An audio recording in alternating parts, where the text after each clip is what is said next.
திருச்செந்தூர் கோயில் குடமுழுக்கு தமிழிலும் நடத்தப்படும் என்று தமிழக அரசு தரப்பில் பதில் தெரிவிக்கப்பட்டிருக்கிறது. மெட்ராஸ் உயர்நீதிமன்ற மதுரை அமர்வில் அண்மை செய்தியாக பார்த்துக் கொண்டிருக்கிறோம். விவரங்களோடு இணைகிறார் செய்தியாளர் மாரிச்சாமி.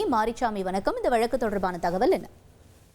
திருச்செந்தூர் முருகன் கோவிலில் ஜூலை 7ஆம் தேதி குடமுழுக்கு விழா, கும்பாபிஷேக விழா நடைபெற இருக்கிறது. இந்த கும்பாபிஷேக விழாவை தமிழ் மொழியில் நடத்த உத்தரவிட வேண்டும் என மெட்ராஸ் உயர்நீதிமன்ற மதுரை அமர்வில் தூத்துக்குடியைச் சேர்ந்த பிஎன்அரசு என்பவர் ஒரு மனுவை தாக்கல் செய்கிறார். அந்த மனுவிற்கு யாகசாலையில் மந்திரம் ஓதுவது தொடங்கி திருமுறை பாடுவது, திருப்புகழ் பாடுவது, 64 ஓதுவார்கள் பூஜை செய்வது என அனைத்து நிகழ்வுகளும் தமிழிலும் நடைபெற இருக்கிறது என அரசு தரப்பில் மெட்ராஸ் உயர்நீதிமன்ற மதுரை அமர்வில் அரசு தரப்பு வழக்கறிஞர் தகவல் தெரிவித்திருக்கிறார். அதுபோக அரசு தரப்பு தகவலை அறிக்கையாக தாக்கல் செய்ய மெட்ராஸ் உயர்நீதிமன்ற மதுரை அமர்வு உத்தரவு பிறப்பித்திருக்கிறது. இந்த வழக்கின் பின்னணி பார்த்தோமானால் விஎன்அரசு என்பவர் தாக்கல் செய்த மனுவில் திருச்செந்தூர் கோவிலுக்கு ஜூலை 7ஆம் தேதி கும்பாபிஷேகம் நடைபெற இருக்கிறது. தமிழ் கடவுளான முருக கோவிலின் குடமுழுக்கை தமிழ் மொழியில் நடத்த வேண்டும், அதிகாரிகளிடம் மனு கொடுத்தும் எந்த பதிலும் இல்லை என கேட்டிருந்தார். இந்த வழக்கானது நீதிபதிகள் எஸ்.எம். சுப்பிரமணியம், மரியக்லாட் அமர்வில் வந்தபோது தமிழ்நாடு அரசின் கூடுதல் தலைமை வழக்கறிஞர் வீரா கதிரவன் ஆஜராகி